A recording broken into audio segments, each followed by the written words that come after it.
জ্বালানির অবৈধ মজুদ ধরতে অভিযান। গাজীপুরে ৩৫,০০০ লিটার সহ ৬ জেলায় ১ লাখ লিটার তেল জব্দ, আটক বেশ কয়েকজন। যে বাহিনীরই পোশাক হোক, অভ্যুত্থানকারীদের বিরুদ্ধে হামলার তদন্ত হবে, সংসদে স্বরাষ্ট্রমন্ত্রী। জুলাই যোদ্ধাদের সুরক্ষার আশ্বাস। দীর্ঘদিন টিকা না দেয়ায় হামের প্রাদুর্ভাব, আক্রান্ত ৭৬৪। এপ্রিলের শুরুতে আসছে টিকা, হাসপাতালে বিশেষ ব্যবস্থায় নির্দেশ স্বাস্থ্যমন্ত্রীর। দুবাই বন্দরে ইরানের হামলায় কুয়েতের তেল ট্যাঙ্কারে হামলা। লেবাননে ইসরায়েলি হামলায় জাতিসংঘের ৩ শান্তিরক্ষী নিহত। এবং এশিয়ান কাপ বাছাইয়ের শেষ ম্যাচে সন্ধ্যায় বাংলাদেশের প্রতিপক্ষ সিঙ্গাপুর। ভিয়েতনামের কাছে হারের তিক্ততা ভুলতে চায় লাল সবুজরা।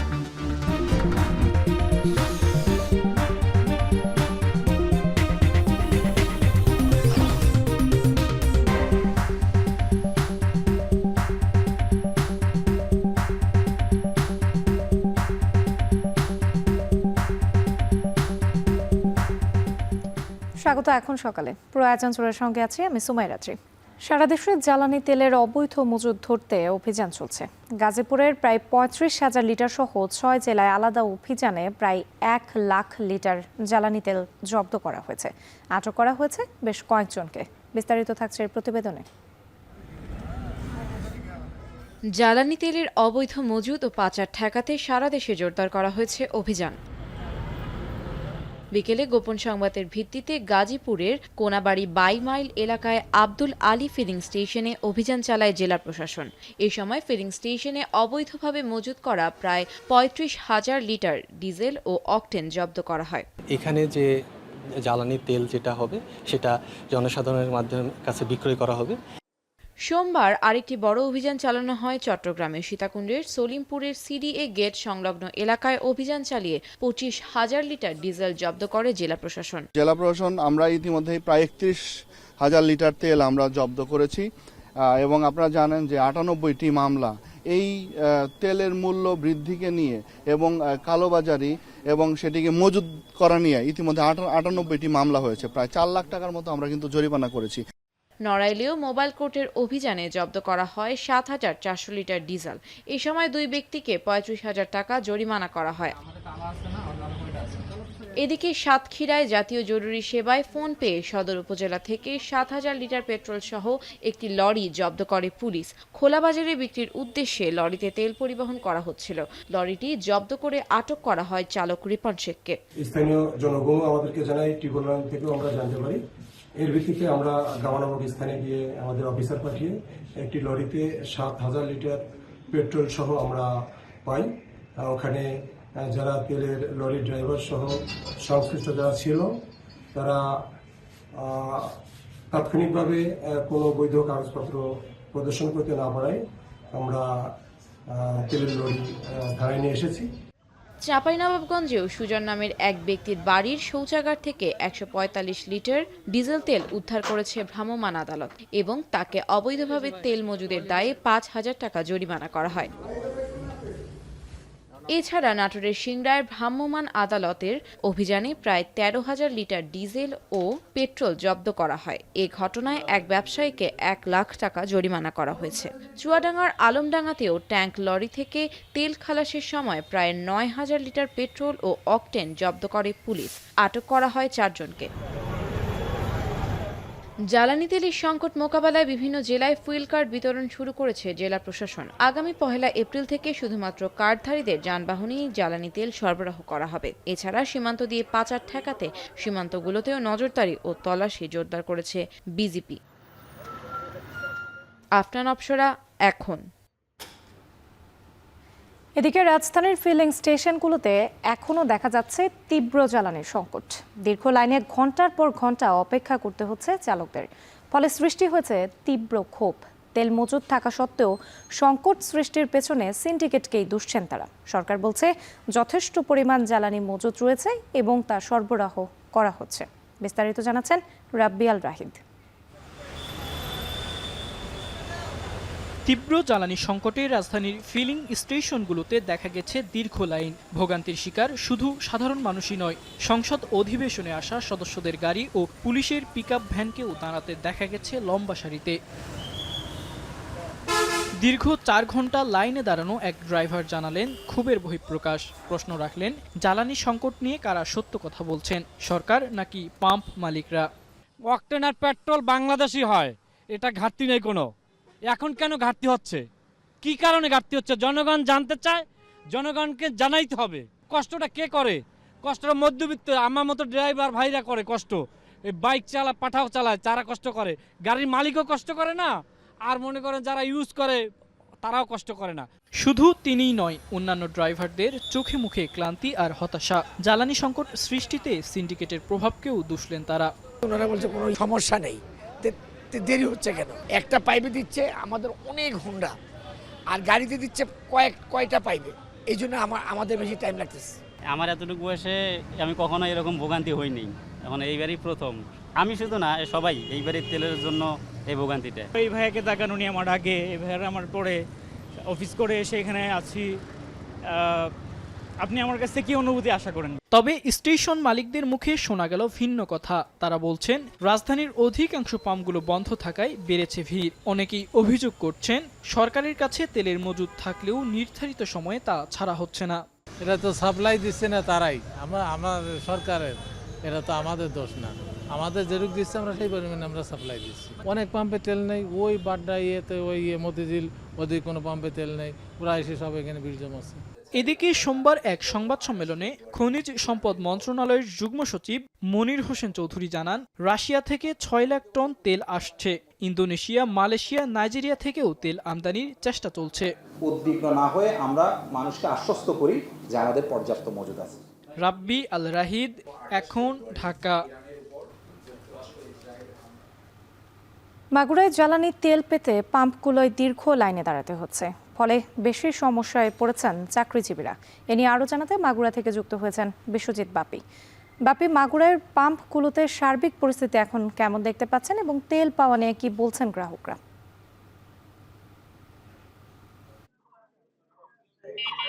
রাত্রি আমরা এই মুহূর্তে আছি মাগুরা মা ফিলিং স্টেশনে। এখানে আমরা ভোর থেকেই দেখেছি যে এখানে 9টা নাগাদ তেল দেওয়ার কথা রয়েছে, তবে তার আগেই প্রায় 1 থেকে 1.5 কিলো যে লাইনে মোটরসাইকেল আরোহীরা বিশেষ করে তারা কিন্তু লাইন দিয়ে দাঁড়িয়ে আছে। এবং আপনাকে একটু জানিয়ে রাখি যে মাগুরায় মোট হলো 14টি যে ফিলিং স্টেশন, এর মধ্যে শহরে রয়েছে 7টি, পৌর এলাকায় মূলত।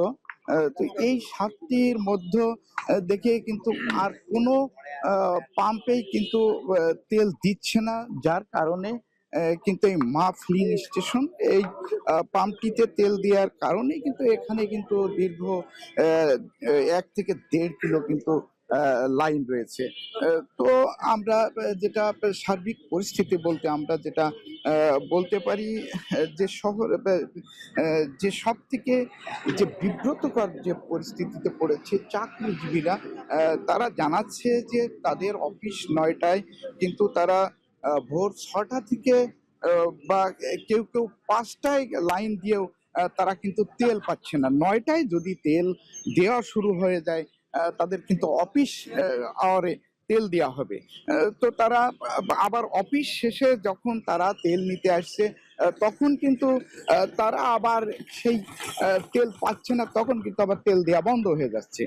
তো সবকিছু মিলিয়ে তারা যেটা জানাচ্ছে যে তাদের জন্য নির্দিষ্ট কার্ড বা তাদের জন্য নির্দিষ্ট স্থানে তেল না দিলে তারা কিন্তু অফিসের জন্য, বিশেষ করে যারা শহর থেকে গ্রাম অঞ্চলে বা বিভিন্ন সেক্টরে যেয়ে থাকে, তাদের জন্য বড় কষ্টসাধ্য হয়ে উঠছে। তো আমরা এখানে পাম্প মালিকদের সঙ্গে কথা বলেছি, পাম্পের কর্তৃপক্ষের সাথে বলেছি। তারা জানাচ্ছেন যে তেল পর্যাপ্ত না থাকায় তারা কিন্তু এই তেলটা কিন্তু দিতে পারছে না। তো সবকিছু মিলিয়ে যে মাগুরায় যে বেশিরভাগ পাম্পগুলো বন্ধ রয়েছে এবং একটি মাত্র পাম্পে তেল থাকায় সেখানে কিন্তু 1 থেকে 1.5 কিলো লাইন রয়েছে। তো এই ছিল মাগুরা তেলের পাম্প থেকে সর্বশেষ রাত্রি। জ্বালানির সংকট নিয়ে বিস্তারিত জানাতে মাগুরা থেকে যুক্ত ছিলেন বিশ্বজিৎ বাপি। জুলাই যোদ্ধাদের আইনি ও সাংবিধানিক সুরক্ষা দিতে সংসদে বিল পাশ করা হবে বলে জানিয়েছেন স্বরাষ্ট্রমন্ত্রী সালাউদ্দিন আহমদ। অভ্যুত্থানের সময় যারা সশস্ত্র হামলা চালিয়েছে তারা যে বাহিনীরই হোক তাদের বিচার নিশ্চিতের অঙ্গীকার করেন তিনি। সংসদের প্রথম অধিবেশনে প্রশ্নোত্তর পর্বে এমন মন্তব্য করেন মন্ত্রী। এদিকে গণভোট অধ্যাদেশ নয়, এটি আদেশ হওয়ায় সংসদে উঠবে না বলে জানিয়েছেন স্বরাষ্ট্রমন্ত্রী। হোসেন জাহিদ জানাচ্ছেন বাকিটা। ত্রয়োদশ জাতীয় সংসদের প্রথম অধিবেশনের চতুর্থ দিন শুরু হয় প্রশ্নোত্তর পর্ব দিয়ে। সদস্যদের চাওয়া পাওয়া এবং অভাব অভিযোগের জবাব দেন মন্ত্রী প্রতিমন্ত্রীরা। পারস্পরিক সম্মান ও স্বার্থের ভিত্তিতে আমরা আমাদের পররাষ্ট্রনীতি পরিচালনা করছি। পুলিশ বাহিনী কর্তৃক কৃত ইতিপূর্বের যে বিশৃঙ্খলাগুলো আছে সেগুলোর সুরাহা হওয়া প্রয়োজন। রংপুর 4 আসনের এমপি আক্তার হোসেনের এক প্রশ্নের জবাবে স্বরাষ্ট্রমন্ত্রী সালাউদ্দিন আহমদ বলেন, জুলাই যোদ্ধাদের সুরক্ষায় অন্তর্বর্তী সরকারের অধ্যাদেশ সংসদে পাশ করা হবে। পুলিশ হত্যার বিষয়টি অভ্যুত্থানের সময়েই ফয়সালা হয়ে গেছে বলেও মন্তব্য করেন তিনি। তাইলে মুক্তিযোদ্ধাদেরও বিচার করা হবে রাজাকার হত্যার বিরুদ্ধে 1971 সনে। যদি এখন কেউ মামলা নিয়ে আসে, গণ অভ্যুত্থানের সময় রাজপথে অভ্যুত্থানকারী আন্দোলনকারীদের বিরুদ্ধে যারা হানাদার বাহিনীর মতো ঝাঁপিয়ে পড়ে হত্যাযজ্ঞ চালিয়েছে, ম্যাসাকার করেছে, গণহত্যা করেছে, তারা জনতার প্রতিনিধির মুখে কেউ কেউ হয়তো প্রাণ হারিয়েছে, কেউ কেউ আহত হয়েছে, কিন্তু সেটা যুদ্ধের ময়দানে ফয়সালা হয়ে গেছে। স্বতন্ত্র সংসদ সদস্য রুমিন ফারহানার আরেক প্রশ্নের জবাবে সালাউদ্দিন আহমদ বলেন, দেশে আর কোনো মব কালচার থাকবে না। দাবি আদায়ের নামে সড়ক মহাসড়ক বন্ধ করা সরকার আর বরদাস্ত করবে না বলেও জানান তিনি। বাংলাদেশে কোনো রকমের মব কালচার আর থাকবে না। রাস্তাতে যে কোনো দাবি নিয়ে মহাসড়ক সড়ক অবরোধ করে দাবি আদায়ের যে প্রবণতা ইন্টারিম গভর্নমেন্টের সময় দেখা গিয়েছে, ক্ষেত্র বিশেষে সেই গভর্নমেন্টের দুর্বলতার কারণে ইন্সপায়ার্ড হয়েছে, সেটাকে আমরা আর কখনো অ্যালাউ করব না। প্রশ্নোত্তর পর্ব শেষে সংসদে রাষ্ট্রপতির বক্তব্যের উপর ধন্যবাদ প্রস্তাব আলোচনায় অংশ নেন সংসদ সদস্যরা। পরে 31 মার্চ বিকাল 3টা 30 পর্যন্ত সংসদের মুলতবি ঘোষণা করেন ডেপুটি স্পিকার। মঙ্গলবার বিকাল 3টা 30 পর্যন্ত মুলতবি করা হলো। অধিবেশন শেষে স্বরাষ্ট্রমন্ত্রী বলেন, গণভোট আদেশ হওয়ায় তার সংসদে উঠবে না। এটা অর্ডিন্যান্স নয়, সেজন্য সংসদে উত্থাপিত হয়নি। এটা 133টার অন্তর্ভুক্ত নয়। গণভোটের জন্য যে অধ্যাদেশ, সেই অধ্যাদেশকে তারা যদি সংসদে অ্যাপ্রুভ নাও করেন, যে গণভোট অনুষ্ঠিত হয়েছে সেটাকে কোনোভাবেই অবৈধ বলার কোনো সুযোগ নেই, বরং গণভোট অবশ্যই বৈধ। হোসেন জাহিদ, এখন ঢাকা। ধীরে ধীরে আইন শৃঙ্খলা পরিস্থিতির উন্নতি হচ্ছে। পুলিশের কাজের গতি বেড়েছে, টহল বাড়ার কারণে কমেছে ছিনতাই, বখাটেদের দৌরাত্ম্য। অরাজকতা বন্ধে করা হচ্ছে মব সন্ত্রাসীদের তালিকা। স্বরাষ্ট্রমন্ত্রী বলছেন, সরকারের প্রধান লক্ষ্য দেশে আইন শৃঙ্খলা পরিস্থিতির উন্নয়ন ঘটানো। জাবেদ আব্দুল্লাহ জানাচ্ছেন বাকিটা।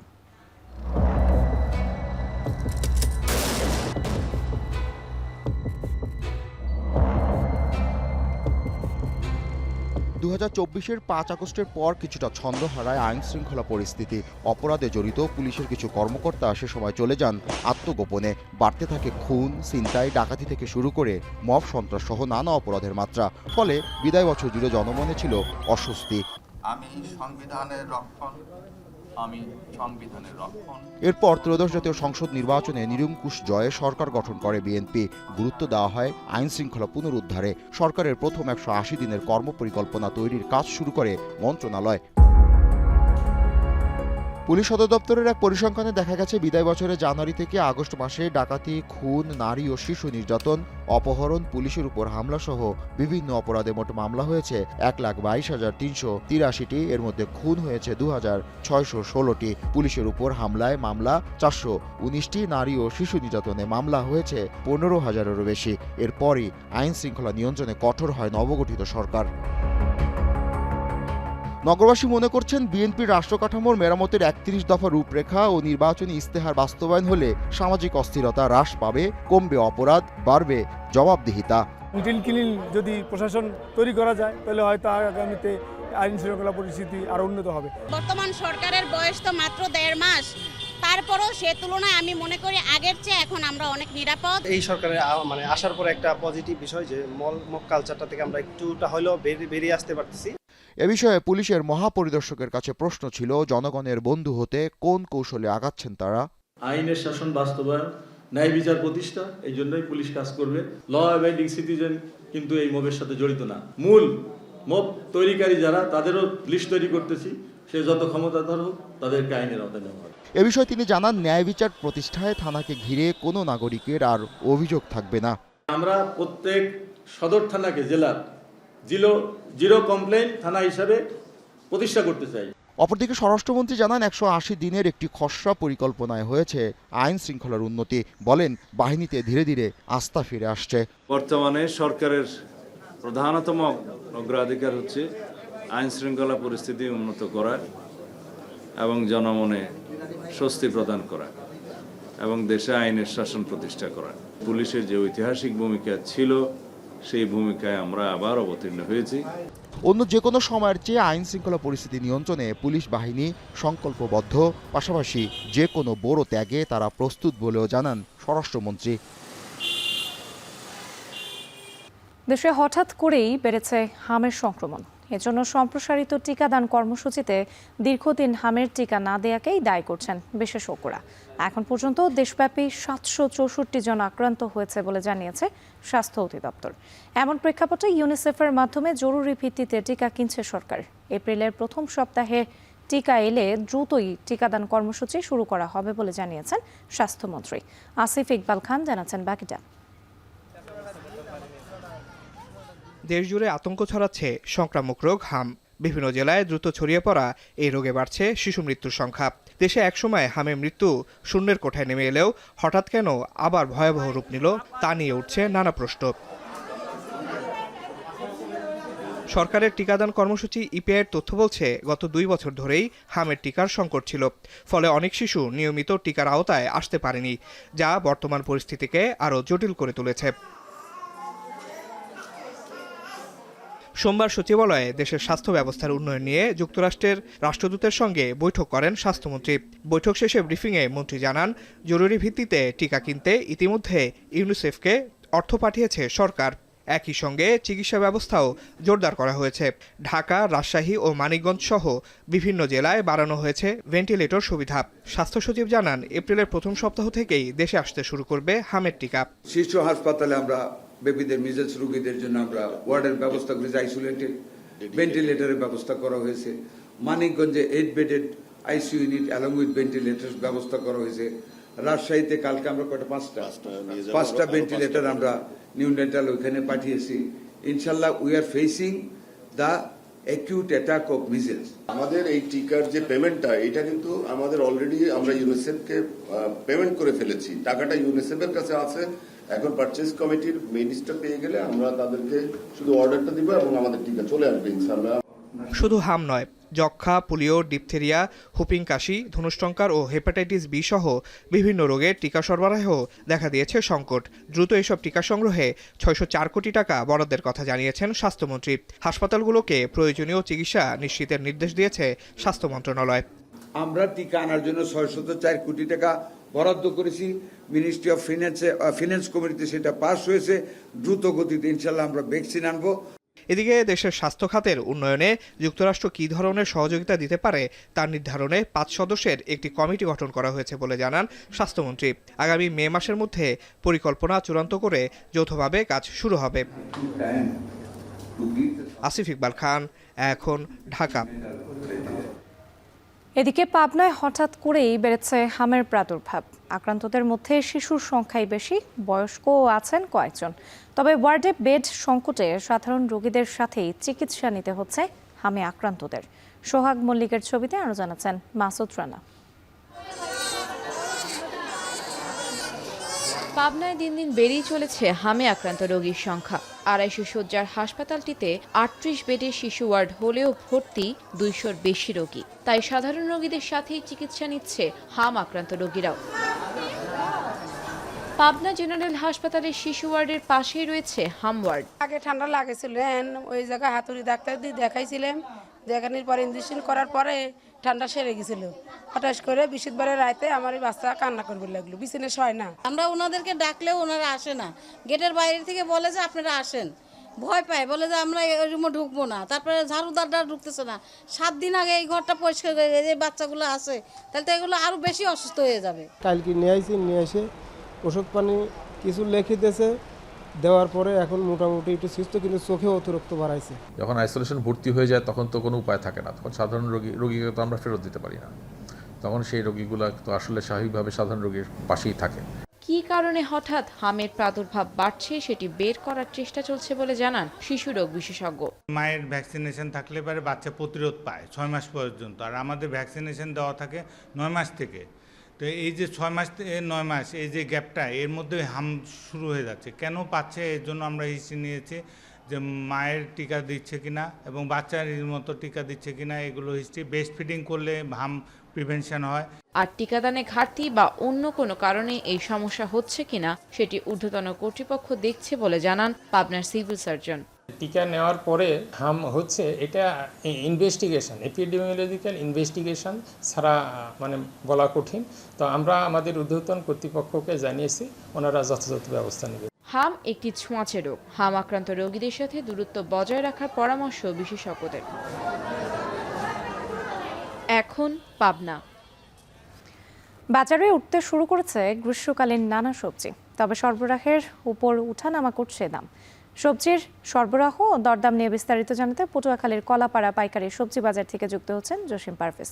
জসিম, বাজারে গ্রীষ্মকালীন সবজির সরবরাহ কেমন দেখতে পাচ্ছেন এবং দাম নিয়ে কি বলছেন বিক্রেতারা?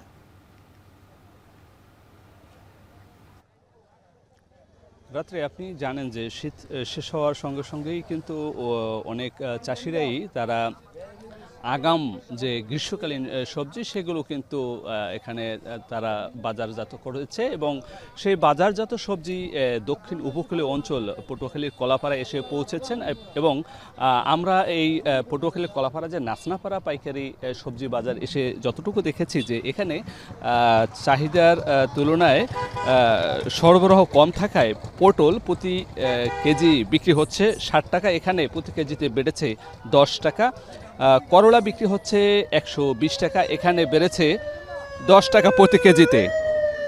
ঢেঁড়স বিক্রি হচ্ছে 60 টাকা, প্রতি কেজিতে বিক্রি হচ্ছে 5 টাকা। মূলা তবে সরবরাহ বাড়ায় অধিকাংশ সবজির দাম কমেছে, তার মধ্যে মূলা প্রতি কেজি বিক্রি হচ্ছে 40 টাকা, এখানে কমেছে প্রতি কেজিতে 10 টাকা। বেগুন বিক্রি হচ্ছে 30 থেকে 40 টাকা, এখানে প্রতি কেজিতে দাম কমেছে 20 টাকা। চিচিঙ্গা বিক্রি হচ্ছে 55 টাকা প্রতি কেজি, এখানে প্রতি কেজিতে বিক্রি কমেছে 5 টাকা। কাঁচামরিচ স্থানীয় যে কাঁচামরিচ সেটি বাজারজাত হয়েছে, সেটি প্রতি কেজি বিক্রি হচ্ছে 80 টাকা। এছাড়া যে লেবু বিক্রি হচ্ছে 10 টাকা পিস হিসেবে, 10 টাকা কমে প্রতি হালি বিক্রি হচ্ছে 40 টাকা। এবং শাকসবজির মধ্যে অন্যতম এখন চাহিদা বেড়েছে ভোক্তা পর্যায়ে, এর মধ্যে পুঁই শাক প্রতি কেজি বিক্রি হচ্ছে 30 টাকা। অন্যান্য যে সবজি সেগুলো বিক্রি হচ্ছে 30 থেকে 50 টাকা প্রতি কেজিতে।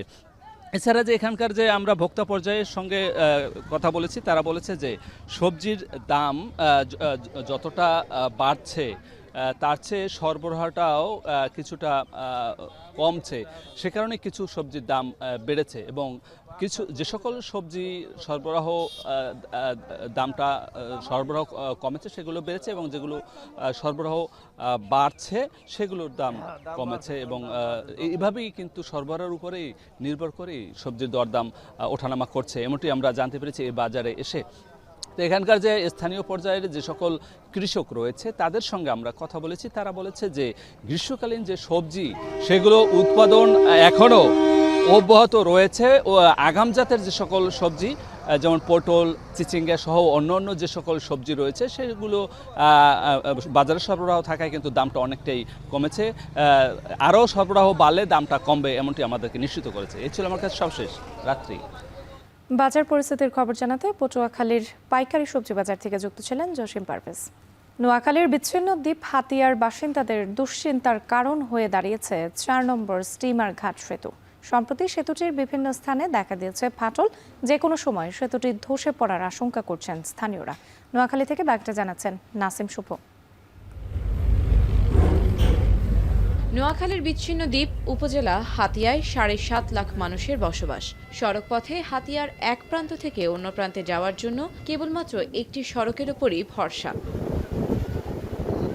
সম্প্রতি নোয়াখালীর মূল ভূখণ্ডের সাথে হাতিয়ার ফেরি যোগাযোগ চালু হওয়ায় হাতিয়ার একমাত্র সড়ক ও ৪ নম্বর স্টিমার ঘাট সেতুর উপর যানবাহনের চাপ বাড়ে। এতে সেতুটির ৪২টি পিয়ারের মধ্যে ২০টিরও বেশি পিয়ারে বিভিন্ন স্থানে দেখা দেয় ফাটল। হাতিয়া থেকে মনে হয় কিছু বালুবাহী ট্রাকের মাধ্যমে ওভারলোড হয়ে যাচ্ছে, যার কারণে এটা ব্রিজের টেম্পারটা কমে যাচ্ছে। ব্রিজ না থাকলে তো যোগাযোগ বিচ্ছিন্ন হয়ে যাবে, আমরা যেতে পারবো না, আসতে পারবো না। এই ব্রিজটা যখন ভাঙি পড়বে হাতিয়ার ৭-৮ লক্ষ লোকের খুব দুর্ভিক্ষ দেখা দিবে। আমাদের যাতায়াতের সমস্যা, তারপরে রুগী নিয়ে যাতায়াতের মেডিকেল আসা যাওয়ার সমস্যা। এই ব্রিজটা সংস্কার করা হোক, আর ফেরি চলাচল করলে তো তখন তো আমরা তো এদিক দিয়ে যেতে পারবো না। নতুন আর একটা ব্রিজ দরকার আমাদের। সরকারের কাছে এবং প্রশাসনের কাছে আমাদের দৃষ্টি আকর্ষণ, যদি এটার পাশাপাশি আরেকটা ব্রিজ, নতুন ব্রিজ করা হয়, তাহলে আমরা বিভিন্ন ঝুঁকিপূর্ণ থেকে আমরা সেফ পাবো। এই অবস্থায় ৫ টনের বেশি ওজনের যানবাহন চলাচল বন্ধের নির্দেশ দেয় সড়ক বিভাগ। তবে ২০ থেকে ৩০ টন ওজনের যান চলছে বলে অভিযোগ অনেকের। ওইভাবে ডিউটি করতেছি যাতে ব্রিজের উপর ৫ টনের বেশি গাড়ির যানজট না হয়। দ্রুত সেতুটি সংস্কারের পাশাপাশি নতুন সেতু নির্মাণের কথা জানিয়েছে সড়ক ও জনপথ বিভাগ। ইতিমধ্যে কনসালটেন্ট টিম এটা ভিজিট করে তথ্যপত্র সংগ্রহ করেছেন। শীঘ্রই ডিজাইনটা হাতে পেলে দরপত্র আহ্বান করে এই সংস্কারের কার্যক্রমটা গ্রহণ করা হবে। সেতুর উপর ভারী যান চলাচলের নিষেধাজ্ঞা বাস্তবায়নে নজরদারি বাড়ানো সহ দ্রুত সংস্কারের দাবি হাতিয়াবাসীর। এখন নোয়াখালী। মানিকগঞ্জ শহরের ১.৫ কিলোমিটার সড়ক চলাচলের জন্য ঝুঁকিপূর্ণ হয়ে উঠেছে। প্রকল্প শেষ হওয়ার আগেই পরিবেশ বান্ধব ইউনি ব্লক দিয়ে নির্মিত সড়কের বিভিন্ন স্থান ডেবে গেছে। দুর্ভোগে পড়ছেন রিকশা, অটো ও মোটরসাইকেল চালকরা। স্থানীয়দের অভিযোগ, তদারকির ঘাটতি আর নিম্নমানের কাজের কারণে বিপর্যয় তৈরি হয়েছে। আসাদ জামানের প্রতিবেদন। ২০২২ সালে সিআরডিপি ২ প্রকল্পের আওতায় মানিকগঞ্জ শহরের খাল পুনঃখনন, সৌন্দর্যবর্ধন, ড্রেনেজ, সড়ক, ৩টি ব্রিজ ও একটি পাবলিক টয়লেট নির্মাণের কাজ শুরু করে পৌরসভা। ২৫ কোটি টাকা মূল্যের কাজটি যৌথভাবে পায় অ্যাপেক্স এন্টারপ্রাইজ এবং মেসার্স কামরুল অ্যান্ড ব্রাদার্স। বারবার সময় ও বরাদ্দ পারলেও প্রকল্পের পুরো কাজ নির্ধারিত সময়ে শেষ করতে পারেনি ঠিকাদারি প্রতিষ্ঠান দুটি। এদিকে প্রকল্পের অন্তর্ভুক্ত বাজার ব্রিজ থেকে সদর থানা পর্যন্ত ১ কিলোমিটার ও জেলা জজ কোর্টের সামনে থেকে মডেল স্কুল পর্যন্ত আধা কিলোমিটার সড়কের বিভিন্ন জায়গা দেবে তৈরি হয়েছে বড় বড় গর্ত। আরসিসি ড্রেন ও ম্যানহোলের ঢাকনা রাস্তার তুলনায় উঁচু হওয়ায় প্রতিনিয়ত বিপাকে পড়ছেন যানবাহন চালকরা। সামান্য বৃষ্টিতেই তৈরি হয় জলাবদ্ধতা, আর দুই দিক থেকে গাড়ি এলে বাড়ে দুর্ঘটনার আশঙ্কা। একটু বৃষ্টি হলেই এখানে ডেবে যায়, ওখানে ডেবে যায়, আমাদের খুবই ভোগান্তি। আমাদের মোটরসাইকেল সহকারে যে ছোট যানবাহনগুলো আছে এগুলো চলাচলে কিন্তু বেশ বেগ পেতে হয়। এটার দায় সম্পূর্ণ হচ্ছে ঠিকাদার প্রতিষ্ঠান এবং পৌরসভার যারা ইঞ্জিনিয়ারিং গ্রুপ আছে তাদের। ভালোভাবে সংস্কার করে আমাদের মানিকগঞ্জবাসীর সুষ্ঠুভাবে পথ চলার জন্য ব্যবস্থা করে দেওয়া দরকার। এদিকে ঠিকাদারকে চূড়ান্ত বিল দেওয়ার আগে সড়কের সব ত্রুটি ঠিক করা হবে বলে জানিয়েছেন পৌরসভার নির্বাহী প্রকৌশলী। কোনো জায়গায় বসে গেছে যেসব জায়গা, এগুলি আমরা ফাইনাল বিলের আগে, চূড়ান্ত বিলের আগে এগুলি আবার নতুন করে সংশোধন করায় নিয়ে তারপরে আমরা পরবর্তী ব্যবস্থা নিব। স্থানীয়দের অভিযোগ, সমস্যাগুলো অনেক দিনের হলেও পৌরসভা বা ঠিকাদারি প্রতিষ্ঠান এতদিন কোনো পদক্ষেপ নেয়নি। দ্রুত সড়কের সঙ্গে ড্রেন ও ম্যানহোলের ঢাকনার উচ্চতা সমান না হলে দুর্ঘটনার আশঙ্কা থেকেই যাবে। আসাদ জামান, এখন মানিকগঞ্জ। এবার দেশের বাইরের প্রসঙ্গ। তেহরানের তেল ভান্ডার ও খারুখ দ্বীপ দখলের হুঁশিয়ারির মধ্যেই আরব আমিরাতের দুবাই বন্দরে নোঙর করা অবস্থায় কুয়েতি তেলের ট্যাঙ্কারে হামলা করেছে ইরান। এর ফলে পার্শ্ববর্তী জলসীমায় জ্বালানি তেল ছড়িয়ে পড়ার আশঙ্কার কথা জানিয়েছে কুয়েত নিউজ এজেন্সি। আরও জানা গেছে, হামলার পর সঙ্গে সঙ্গে ট্যাঙ্কারে আগুন ধরে যায় ও বন্দরের কাঠামো ক্ষতিগ্রস্ত হয়। এছাড়াও সৌদি আরবের রিয়াদ, আমিরাতের দুবাই ও বাহরাইনে হামলা অব্যাহত রেখেছে আইআরজিসি। ইরাকের মার্কিন ঘাঁটিতে ৫ দফা হামলার দায় স্বীকার করেছে ইরান সমর্থিত সশস্ত্র গোষ্ঠী। সোমবার মধ্যরাতে হামলা হয়েছে ইসরায়েলের তেল আবিব ও পশ্চিম তীরে। আর লেবাননের 2টি অজ্ঞাত হামলায় প্রাণ গেছে জাতিসংঘের 3 শান্তিরক্ষীর। এদিকে হোয়াইট হাউস জানিয়েছে 4 থেকে 6 সপ্তাহের মধ্যে ইরান যুদ্ধ শেষ হবে বলে এখনও মনে করেন মার্কিন প্রেসিডেন্ট ডোনাল্ড ট্রাম্প। যদিও চলমান সংঘাত শেষ করার নির্দিষ্ট কোনো সময়সীমা জানাতে রাজি নন নেতানিয়াহু। তবে যুক্তরাষ্ট্র বারবার আলোচনার কথা বললেও তেহরানের সঙ্গে ওয়াশিংটন সরাসরি কোনো যোগাযোগ করেনি বলে জানিয়েছে ইরানের পররাষ্ট্র দপ্তর।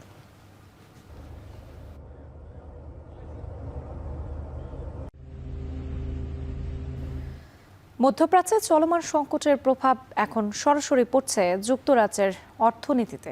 জ্বালানির দাম বাড়ায় নিত্যপণ্যের বাজারেও চাপ তৈরি হয়েছে। বেড়েছে গ্যাস বিল, দৈনন্দিন খরচ। এতে সাধারণ মানুষের জীবনযাত্রা আরও বেড়েছে। এমন পরিস্থিতিতে কঠিন সময় আসতে পারে বলে মত বিশ্লেষকদের। বাকিটা জানাচ্ছেন শরীফুল ইসলাম চৌধুরী। মধ্যপ্রাচ্যের চলমান সংকটের প্রভাবে বিশ্বজুড়ে পণ্যের দাম বেড়ে গেছে, যেন দ্রব্যমূল্যে লেগেছে যুদ্ধের আগুন। যুক্তরাজ্যের অর্থনীতিতেও পড়ছে বড় ধাক্কা। জ্বালানি সরবরাহে ঝুঁকি বাড়ায় তেলের দাম ঊর্ধ্বগতি। লন্ডন সহ সারা দেশে জ্বালানির দাম প্রতি লিটারে 2 পাউন্ডের রেকর্ড ছুঁই, যার প্রভাব পড়ছে নিত্যপণ্যে। বাসাবাড়ির গ্যাস বিলও বেড়েছে। এতে সাধারণ মানুষের দৈনন্দিন খরচ বাড়ছে এবং জীবনযাত্রা ক্রমেই কঠিন হয়ে উঠছে। ইরান যুদ্ধের প্রভাবে আসলে বিশ্বজুড়েই নিত্যপণ্যের দাম বাড়ছে। এই প্রভাব যুক্তরাজ্য জুড়েও আমরা সেটা দেখতে পাচ্ছি, বিশেষ করে সুপারমার্কেটগুলোতে। মূলত আগে ইউকেতে লাস্ট মান্থ এর আগের মান্থ বিদ্যুৎ বিল যেভাবে ছিল বর্তমানে এর চেয়ে বেশি আসে। বর্তমানে ধরেন আগে 100 টাকা আসতো গ্যাস বিল বা ইলেকট্রিসিটি বিল, বর্তমানে 120-130 পাউন্ড আসতেছে। চলমান সংঘাত দীর্ঘায়িত হলে বড় ধাক্কা লাগতে পারে যুক্তরাজ্যের অর্থনীতিতে। গ্যাস ও তেলের পর্যাপ্ত মজুত ব্যবস্থা না থাকায় ইউরোপের দেশগুলোর মধ্যে একটু বেশি ক্ষতিগ্রস্ত হতে পারে যুক্তরাজ্য। সরবরাহ শৃঙ্খল ব্যাহত হলে ব্যবসা ও শিল্প খাত চাপে পড়বে। বিশ্লেষকরা বলছেন, যুদ্ধ দীর্ঘায়িত হলে মুদ্রাস্ফীতি বাড়বে, জীবনযাত্রার ব্যয় সামলানো আরও কঠিন হয়ে উঠবে। গভর্নমেন্ট ইতিমধ্যে বেশ কিছু পদক্ষেপ তারা নিতে যাচ্ছেন।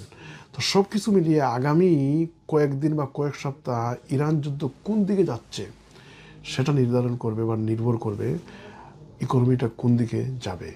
তবে সব কিছুর বিবেচনায় মূল্যস্ফীতি বাড়বে, জিনিসপত্রের দাম বাড়বে, মানুষের ক্রয় ক্ষমতা একটু কমবে। তো সব কিছু মিলিয়ে একটা দারুণ কঠিন অবস্থার মধ্য দিয়ে ব্রিটিশ ইকোনমি যাচ্ছে। অর্থমন্ত্রী রেচেল রিভস বলেন, যুদ্ধের প্রভাব এখনই নির্দিষ্টভাবে বলা কঠিন, পরিস্থিতি এখনও অনিশ্চিত। তবে প্রধানমন্ত্রী কিয়ার স্টারমার বলেছেন, পরিস্থিতি পর্যবেক্ষণ ও আন্তর্জাতিকভাবে সমন্বয় করছে সরকার। মধ্যপ্রাচ্যের এই উত্তাল পরিস্থিতির প্রভাবে জ্বালানি সংকটে নড়বড়ে যুক্তরাজ্য। লন্ডন সহ দেশজুড়ে পেট্রোলের দাম লিটার প্রতি প্রায় 70 পেন্স বেড়ে 2 পাউন্ডের কাছাকাছি পৌঁছেছে। বন্ধ হচ্ছে বহু পাম্প। পাইকারি দামের চাপে ক্ষুদ্র বিক্রেতারা পড়েছেন চরম লোকসানে। এতে বিপাকে পড়েছেন সাধারণ মানুষ। শরীফুল ইসলাম চৌধুরী, এখন লন্ডন। উচ্চ দক্ষতা সম্পন্ন বিদেশি পেশাজীবীদের বেতন কাঠামোয় বড় পরিবর্তন আনতে যাচ্ছে মালয়েশিয়া। নতুন নীতিমালার আওতায় চলতি বছরের জুন থেকে নির্দিষ্ট ক্যাটাগরিতে কর্মরত বিদেশিদের বেতন সীমা আগের তুলনায় বাড়বে। তবে এই সিদ্ধান্ত বাংলাদেশি সহ সাধারণ বিদেশি কর্মীদের উপর প্রভাব ফেলবে না। মালয়েশিয়া থেকে আরও জানাচ্ছেন শাহরিয়া তারেক। উচ্চ দক্ষতা সম্পন্ন 3টি ক্যাটাগরির বিদেশি পেশাজীবীদের বেতন কাঠামোয় বড় পরিবর্তনের সিদ্ধান্ত নিয়েছে মালয়েশিয়া সরকার। এসব ক্যাটাগরির কর্মীদের বেতন 100% বাড়ানো হচ্ছে। এর ফলে ভিসা নবায়নের কর বা ফি এর পরিমাণও বৃদ্ধি পাবে। এতে ব্যয় বাড়বে নিয়োগকর্তাদের। জুন থেকে শুরু হতে যাওয়া এই নীতির মূল উদ্দেশ্য বিদেশিদের নির্ভরতা কমানো এবং যোগ্য স্থানীয়দের কর্মসংস্থান সৃষ্টি করা। গত বছরের সেপ্টেম্বর পর্যন্ত হিসাব বলছে দেশটিতে বৈধ বাংলাদেশি কর্মীর সংখ্যা প্রায় 8 লাখ। নতুন নীতিমালার প্রভাব বাংলাদেশি সহ সাধারণ বিদেশি কর্মীদের উপর পড়বে না। ফলে নির্মাণ, উৎপাদন, কৃষি বা সেবা খাতে কর্মরত শ্রমিকরা আগের মতোই বিদ্যমান বেতন কাঠামোর আওতায় থাকবেন। এতে বাংলাদেশের গুরুত্বপূর্ণ এই বৈদেশিক শ্রমবাজারে নেতিবাচক প্রভাব পড়বে না বলেই মনে করছেন প্রবাসীরা। বাংলাদেশি যারা এখানে কর্মসংস্থান বা কর্মী আছে তাদের সবাই তো মোটামুটি 99% আর হচ্ছে শ্রমিক বিষয় থাকে। তাদের উপরে কোনো প্রভাব পড়বে না। এগুলোর ভিতরে বিভ্রান্ত না হয়ে অবশ্যই আমাদের যে সাধারণ কর্মী আছে তাদের উপরে কোনো প্রভাব ফেলবে না, তারা তাদের মতো কাজ করে যাবে, ইনশাআল্লাহ তাদের ন্যায্য মূল্য তারা পাবে। এদিকে নতুন নীতিমালার আওতাভুক্ত প্রবাসীরা মনে করেন স্থানীয়দের স্বার্থ রক্ষায় মালয়েশিয়া সরকার যে কোনো সিদ্ধান্ত নিতে পারে, তবে অর্থনৈতিক উন্নয়ন ও বিভিন্ন খাতে উৎপাদনশীলতা বজায় রাখতে উচ্চদক্ষ বিদেশি কর্মীদের চাহিদা ভবিষ্যতেও অব্যাহত থাকবে। যারা প্রফেশনাল আছেন তাদেরকে হয়তো দেখা গেল নিয়োগকর্তা তাদেরকে নিয়োগে যে নিরুৎসাহিত হবেন এবং যাতে করে তাদের বেশি বেতন দিতে হবে, বরং এদিকে প্রফেশনাল লোকদেরকে কিছুটা অত প্রভাব ফেলতে পারে। এই জুনিয়র লেভেলে নিয়োগটা একদম বন্ধ হয়ে যাবে, কারণ হচ্ছে 5 বা 6 হাজার রিঙ্গিত ভিসা স্যালারি অফার করলে নর্মালি ভিসা পাওয়া যাবে না। মিড লেভেল বা সিনিয়র লেভেলে কোনো প্রবলেম হবে না, there will be no impact at all, ঠিক আছে, কারণ তাদের স্যালারি সবারই প্রায় 10,000-এর উপরে মিনিমাম স্যালারি এখানে। স্থানীয় বিশেষজ্ঞদের মতে নতুন এই নীতিমালা দেশের শ্রমবাজারে ভারসাম্য আনতে সহায়ক হবে, যদিও কিছু খাতে বিদেশি দক্ষ কর্মী নিয়োগ ব্যয়বহুল হয়ে উঠতে পারে। শাহরিয়ার তারেক, এখন মালয়েশিয়া। পশ্চিমবঙ্গে বিধানসভা ভোটের মুখে ভোটার তালিকায় বিশেষ সংশোধনের লক্ষ্যে শুরু হয়েছিল এসআইআর প্রক্রিয়া। এরপর গত 28 ফেব্রুয়ারি থেকে এখনো পর্যন্ত 5টি সংশোধিত তালিকা প্রকাশিত হয়েছে। সেই ভোটার তালিকা থেকে গোটা রাজ্য জুড়ে বাদ পড়েছে কয়েক লাখ ভুয়া ভোটারের নাম। কলকাতা থেকে বাকিটা জানাচ্ছেন দীপক দেবনাথ। ইতিহাসের পাতা উল্টালে জানা যায় 1757 সালের পলাশীর যুদ্ধে সিরাজউদ্দৌলার পরাজয়ের পর ব্রিটিশদের সহায়তায় মাসনাদে বসেন মীর জাফর। বর্তমানে তার 15তম বংশধর সৈয়দ মোহাম্মদ রেজা আলী মির্জা, যিনি মুর্শিদাবাদের ছোটে নবাব নামে পরিচিত, এখনও কিল্লা নিজামত এলাকায় পরিবার নিয়ে বসবাস করেন। রেজা আলীর পুত্র 16তম বংশধর সৈয়দ মোহাম্মদ ফাহিম মির্জাও বাবার সঙ্গে একই বাড়িতে থাকেন। কিল্লা নিজামত চত্বরে নবাব পরিবারের আরও বহু লোকের বসবাস। তাদের অনেকের নাম ভোটার তালিকা থেকে স্থায়ীভাবে বাদ দেওয়া হয়েছে বলে অভিযোগ পরিবারের সদস্যদের। মুর্শিদাবাদ পৌরসভার 10 নম্বর ওয়ার্ডের তৃণমূল কাউন্সিলর সৈয়দ মোহাম্মদ ফাহিম আলী মির্জা জানান, শুনানির নোটিশ পেয়ে প্রয়োজনীয় সমস্ত নথি জমা দেওয়ার পরও নবাব পরিবারের শতাধিক নাম বাদ দেওয়া হয়েছে। শুধু তাই নয়, মুর্শিদাবাদের লালবাগের একটি বুথ যেখানে নবাবী পরিবারের সদস্যরা ভোট দেন, সেখানেও প্রায় 900 ভোটারের মধ্যে 286 জনের নাম বাদ পড়েছে, যাদের বেশিরভাগই নবাব পরিবারের। ফলে তারা আদৌ আসন্ন নির্বাচনে ভোট দিতে পারবেন কিনা তা নিয়ে সন্দিহান নবাব পরিবারের সদস্যরা। আমরা 100% শিওর ছিলাম যে যা নথি আমরা দিয়েছি আমরা 100% আমাদের ভোটটা আসবে। অদ্ভুতভাবে দুদিন আগে রাত্রে যখন লিস্ট আপলোড হচ্ছে, দেখছি আমার পরিবারের 100+ যারা এই নবাব পরিবারের যারা এখানে বাসি, যারা আমরা এই এলাকায় থাকি, 100+ ভোট আমার এখান থেকে কেটে গেছে। যে আমার বাপদাদা এখানে এই মাটিতে জন্ম নিয়েছে, এই মাটিতে শেষ হয়ে গেছে। ইলেকশন কমিশন অফ ইন্ডিয়া আমাদেরকে উত্তর দিক যে আমাদের ট্রাইব্যুনাল একটা পরের বিষয়, কিন্তু এই প্রসেসের কোন বেসিসের উপর, কোন নথির উপর আমাদের নামটা কাটা হলো। তবে ভোট দিতে না পারলে কোনো অস্তিত্বই থাকবে না বলে দুঃখ প্রকাশ করেন 82 বছর বয়সী সৈয়দ মোহাম্মদ রেজা আলী মির্জা। আমাদের সঙ্গে এরকম করে বিষয় হচ্ছে, এটা কি অন্যায় না? আপনি বলেন কেন আমরা ভোট দেবো না? আর যদি আমি ভোট না দিই তার মানে আমার কোনো এখানে দেখতে থাকবে না, তখন আমাকে না হয় বাংলাদেশে যেতে হবে, না হয় অন্য জায়গায় যেতে হবে। যখন আমি এই মাটির স্বাধীনতা ত্যাগ করবো, প্রত্যেকটা নবাব স্বাধীনতা ত্যাগ করেছে, সাধারণ এখানে স্বাধীনতা ত্যাগ করেছে, আমার বাপদাদাও এখানে স্বাধীনতা ত্যাগ করেছে। হ্যাঁ, আমি এখানে এই মাটির স্বাধীনতা ত্যাগ করবো, তো আমার কি ভোটের অধিকার নাই? এদিকে বেছে বেছে মুসলিমদের নাম বাদ দেয়া নিয়ে ক্ষোভ প্রকাশ করেছেন রাজ্যের মুখ্যমন্ত্রী মমতা ব্যানার্জি। দেখে দেখে ভোট কেটেছে অনেক লোধা সবর, সংখ্যালঘু তো ঝেড়ে কেটেছে, লোধা সবর, এমনকি বনগা বাগদায় যান, হাজার হাজার হিন্দুর নাম বাদ দিয়েছে। নাগরিকত্বের সব ধরনের আইনি প্রমাণ থাকা সত্ত্বেও ভোটার তালিকা থেকে নাম বাদ পড়ায় ক্ষুব্ধ মুর্শিদাবাদের বাসিন্দারা। এখন কলকাতা। এবার খেলা প্রসঙ্গ। ভিয়েতনামের কাছে হতাশাজনক হারের তিক্ততা ভুলে নতুন লড়াইয়ে নামতে যাচ্ছে বাংলাদেশের জাতীয় ফুটবল দল। এশিয়ান কাপ বাছাইয়ের শেষ ম্যাচে মঙ্গলবার তাদের প্রতিপক্ষ সিঙ্গাপুর। ম্যাচ শুরু হবে বাংলাদেশ সময় সন্ধ্যা 6টায়।